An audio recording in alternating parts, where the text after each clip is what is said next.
Assassination? X-Force? Wait, Justice League Dark? The Flash? Wait, and there's more? That's right, coming up next on Comic Book Reviews.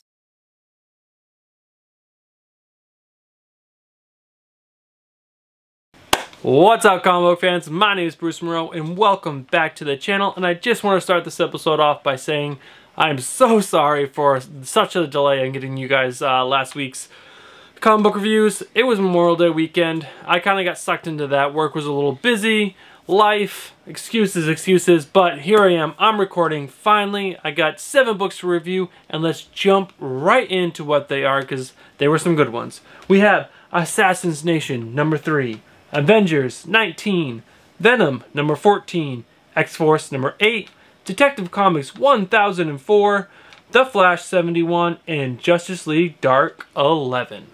Alright, so first up this week we have Assassination number 3. This is written by Erica Henderson and art by Kyle Starks. This is the 3rd book in the run, and it's been a really enjoyable run so far. I really like the artwork in this book. It's cartoony, but also has a certain amount of realism to it. All the characters are drawn in proportion, but it also has some like thick lines, and just, I don't know, it has a certain amount of cartooniness but realism to it that I really enjoy. The colors are really solid and really great, and the story just has this great mix of comedy but seriousness because you see people getting their heads blown off. And yeah, the pacing is done really well, so I'm really enjoying this book. I highly suggest you guys pick this book up.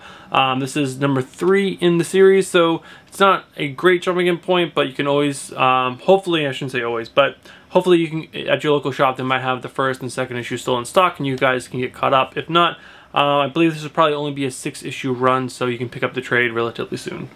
Alright, next up we have Avengers number 19. This is written by Jason Aaron and art by Egg McGuinness, and this is a great book. Super solid book. The writing in this book is fantastic. It's Jason Aaron. He's one of my favorites. So yeah, he has me hook, line, and sinker in Thor, and he has me in Avengers as well. But what was so special about this book was that it focused on an Avenger that's not one of the main ones on the team. He's an Avenger that was introduced earlier in the book when Black Panther was recruiting his team to staff Avengers Mountain, and it's Gorilla Man. So it focuses on him and how he helps the team and everything. And at the beginning of the book, at the end of the book, we find out there's a traitor in the Winter Guard and also on the Avengers. So had twists, and it was just a really well told, really well paced book. And the art by Ed McGuinness is just, it's a really great art. It's not my favorite, but it's super solid. And he has great character, like the way he does the faces and everything, the little cartoony, but it's beautiful. So I highly suggest you guys pick this book up. It's not a great jumping in point, but it is a great book. So if you're gonna wait for a trade, it's definitely gonna be worth it. All right, next up we have Venom number 14. This is written by Colin Bunn and art by Ian Coelho, and I love the Donny Cates Venom, and I believe Colin Bunn is just taking over for a little while, and then Donny Cates is coming back probably after the War of the Realm stuff is over. And these books aren't bad. They're just not the Donny Cates Venom. So in this, Venom still has the magical suit that was given to him by the Dark Elf Witch, and he's dealing with, to control the suit, he needs to use anger, lots of anger, because the magic is driven by anger, because, you know, it's Dark Elf magic, so it's got to be evil. So the more he feeds into it, the more powerful he becomes, and I don't know, it's kind of like, it's hard to describe. I'm not loving it, but I'm not hating it, and the art by Ian Coelho is beautiful. It's beautiful art. It's definitely making the book more enjoyable because the writing is not as strong as Donny Cates stuff, but it is a good book. If you are we're reading the Donny Cates stuff and you want to continue in the Venom, this is decent, and it also ties in the War of the Realms, and I believe most of us Marvel fans are probably reading War of the Realms, so it's worth the read. It's just, I don't know, I want that Donny Cates stuff back. Donny, please come back. But this is good. Well, I enjoyed it. It's not a good jumping in point, so I would definitely probably wait for trade for this book, but yeah, it's a good solid book. Alright, up next we have X-Force number 8. This is written by Ed Brisson and art by Dylan Burnett. This is a solid book. So this sees the X-Force team finally making it to the future, to the same timeline that young Cable was taken to by Strife. They are in search of him. Deathlock was able to get them in the vicinity of Kid Cable, but he couldn't get them directly where they needed to be. So they're searching, and they actually run into young Cable's people that he was leading in the future. And they're not sure if they're allies or not, and so there's a quick battle between X-Force and young Cable's followers. And then we then see that Strife is, his team has noticed them and sends them down to attack, and there's a big fight. And there's some cool stuff with Kid Cable with his nano parasite, I believe it is. It's kind of like totally taking over his whole body. This is, I believe, getting probably really close to the end of this run, mainly because all the X books are coming to a close with the start of Jonathan Hickman's stuff, which I believe starts in July. So we probably have 1 or 2 more issues to this, and that's going to be it for this. So I'm excited to see where this ends. It's not the best book, but it is a pretty good book. It is not a good jumping in point, but yeah, definitely I would definitely suggest to pick this up in trade if you guys are interested in X-Force, because this was a pretty good book, and I really do like the artwork by Dylan Burnett. It's got this cartoony feel. I didn't really enjoy it when I first started reading this book, but it's grown on me over time, and I do like how stylized some of the characters are. So yeah, definitely a good read. Alright, up next we have Detective Comics 1004. This is written by Peter J. Tasami and art by Andrew Hennessy and Bradley Walker.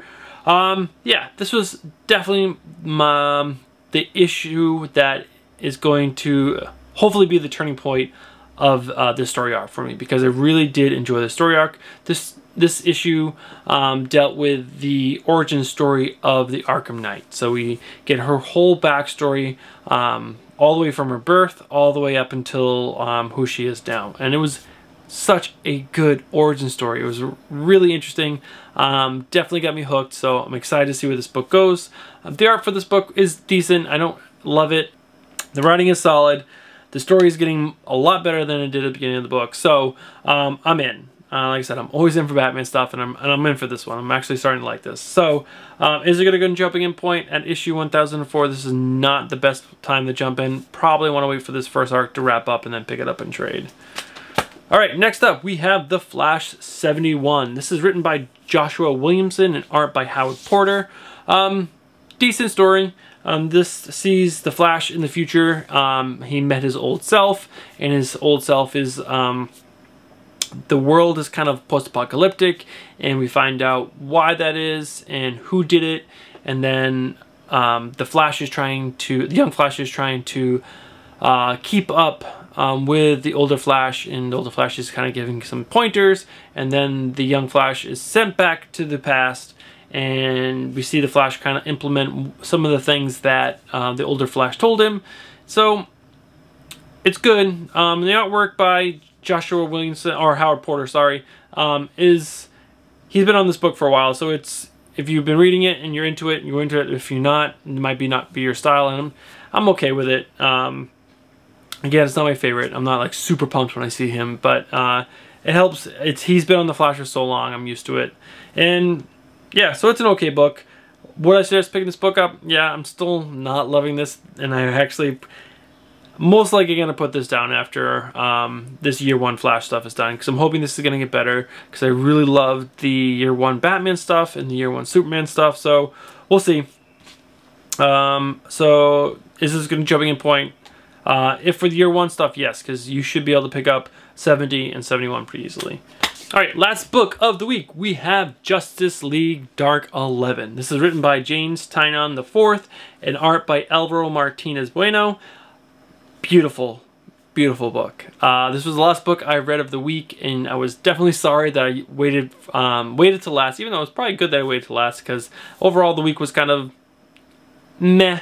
There was no like standout books, except for Avengers number 19. That was actually really fun, but this book definitely competes with it for pick of the week because it was really, really fun.